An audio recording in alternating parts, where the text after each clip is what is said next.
ፈጣሪ ሆይ ለዚህ የሚያምር ህፃን ልጅ ስትል የአብርሽን ልብ አራርተህ ወደ ሩታ እንዲመለስ አድርገው።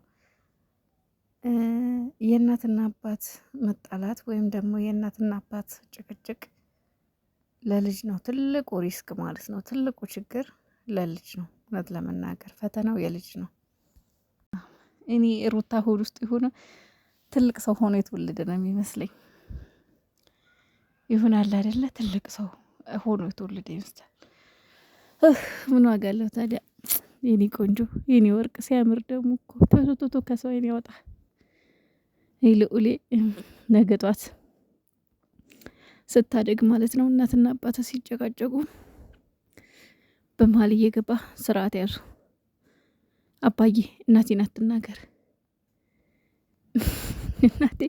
እናቴ አባዬን አትናገሪ እያልክ ትዳኛቸዋለህ። አሁን አንተ ገና ህፃን ሆንክ። በቃ ከእርግዝና ጀምሮ ይሄው ጀምረው ይጨቃጨቁብሃል፣ ይነዛነዙብሃል።